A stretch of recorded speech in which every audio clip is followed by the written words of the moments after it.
जय गुरुदेव मित्रों, मैं ज्योतिष हितेंद्र रावल। आज हम बात करेंगे एक अलग ही विचारधारा पे, क्योंकि किसी का मुझे मैसेज आया तो उस चीज पे बात करना बहुत ही जरूरी हो गया। हम बात करेंगे कि किसी की बुद्धि को कैसे बांध सकते हैं। कोई तांत्रिक किसी की बुद्धि को बांध सकता है या नहीं बांध सकता है, और बांध सकता है तो किस हिसाब से बांध सकता है, और किस तरीके से उस व्यक्ति की बुद्धि को बांधा जा सकता है। आइए हम शुरू करते हैं। तंत्र विद्या में बहुत सारी ऐसी वस्तु है जिनके कारण उनको सिद्ध करने के बाद किसी की भी बुद्धि बांध सकते हैं। तो बुद्धि कैसे बांधते हैं ये बाद में जानेंगे। पहले ये जान लेते हैं कि बुद्धि बांधने के बाद आपके साथ क्या क्या होता है, आपकी विचारधारा कैसी होती है, ठीक है। और सामने वाले अगर व्यक्ति जिसके साथ ये घटना हो चुकी है, किसी ने उसकी ऊपर क्रिया कर दिया और वो उसकी बुद्धि को बांध दिया है, तो वो इस बुद्धि के बांधने के बाद उसकी प्रतिक्रिया दूसरे के साथ कैसी होती है, उसी विषय पे आज हम बात करेंगे। कोई अच्छा इंसान है, भला इंसान है, वो सबसे हिल मिल के रहता है, सबसे कमाने में भी उस्ताद है, हर तरीके से वो अव्वल नंबर, आप ये समझ के चलिए। और अचानक पता चलता है धीरे धीरे वो आदमी, मतलब उसकी विचारधारा चेंज होती रहती है। वो किसी के साथ रूडली बात करना शुरू करता है, किसी के साथ कुछ झगड़ा करता है, आए दिन भगवान से दूर होता जा रहा है, घर में तोड़फोड़ करना, किसी को मारना, किसी के साथ अच्छा व्यवहार ना करना, पूजा पाठ नहीं करना। आप अगर पूजा करोगे तो आपको भी गाली देगा, उसका कुछ काम करने को मन नहीं रहेगा, गलत काम करने में उसको रुचि रहेगी। इस तरह से उसके साथ प्रतिक्रिया होती रहती है। जैसे भगवान को गाली दे देता है, माता पिता को गलत बोलेगा, बहन भाई उन सबके साथ गलत व्यवहार करेगा, जुआ खेलने की आदत हो जाएगी, ठीक है। या फिर गुमसुम बैठा रहेगा, कुछ नहीं करेगा, एक कोने में पड़ा है तो पड़ा है, बैठा है तो बैठा है। जैसे उसका माइंड पूरा इस तरह से देखा जाए ना कि उसका माइंड मतलब काम करना ही बंद हो गया, पूरा हैंग हो गया हो। इस तरह से उसके साथ प्रतिक्रिया होती रहती है। जाएगा जैसे तोड़फोड़ कर देगा, किसी को मारना है मार देगा, भगवान को गाली देगा, गलत आदत लगेगी, जुआ खेलना है, शराब पीना है, सिगरेट पीना है, पूरे दिन आवारों की तरह घूमना है, काम धंधा नहीं करना है।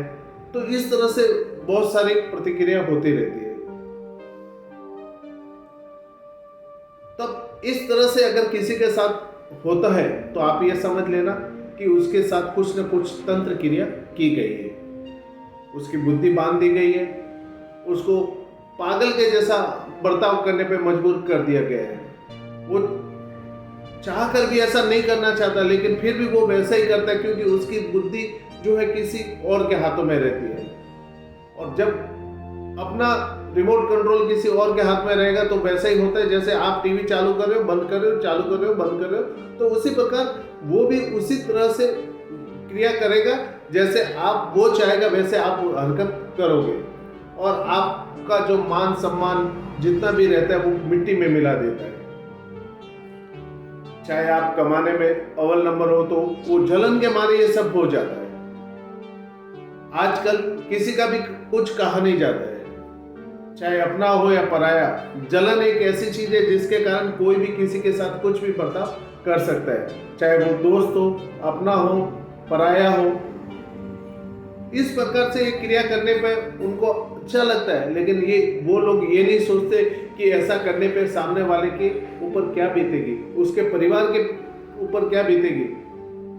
तो वो सब सोचने की शक्ति उनमें नहीं है। उनको तो एक ही रहता है कि नहीं, मुझे इससे बदला लेना है, ये मेरे से आगे कैसे चला गया, मैं इसको कैसे गिराऊं, ये मेरे से पीछे रहना चाहिए, इतना कैसे अच्छा हो गया, इसका नाम ऐसे कैसे हो गया। तो ये जलन जो है ना वो बहुत ही खराब है। इसलिए जीवन में कभी भी किसी के ऊपर जलन नहीं करनी चाहिए। अभी हम जानते हैं कि बुद्धि को बांधते कैसे हैं। बुद्धि को बहुत तरीके से बांधा जाता है। आपके कपड़े के ऊपर, क्योंकि आप जो कपड़े पहनते हो वो कपड़े अगर किसी को आप देते हो तो भी सोच समझ कर देना चाहिए। क्यों? क्योंकि उन कपड़ों में आपकी ऑरा छिपी रहती है।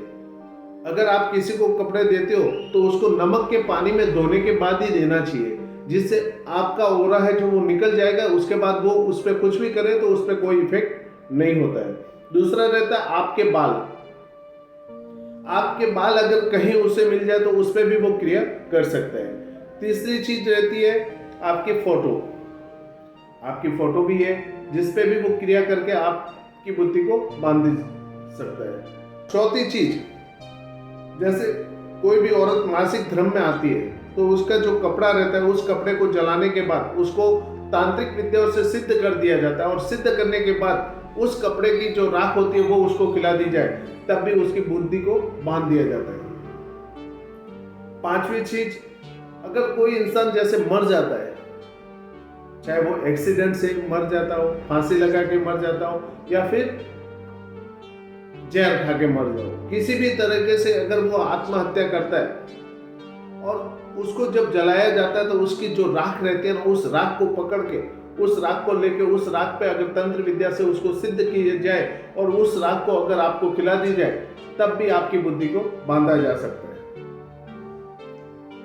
इस तरीके से लोग इन पे क्रिया करते हैं। जीवन में हम तो कुछ करें ना करें, लेकिन सामने वाला कुछ नहीं करना चाहिए, ऐसी लोगों की सोच हो गई है। अगर आपके भी आसपास ऐसा कोई शख्स होता है तो आप ये समझ के चलिए या उसको बताइए कि इस प्रकार से विद्या इस पे हो न हो, इस पे की गई है। क्योंकि जब कोई अच्छा इंसान होता है और उसके ऊपर उसकी हरकतें जब चेंज हो जाती है ना, तब ये समझ में आ ही जाता है कि इस पे कोई ना कोई क्रिया की गई है।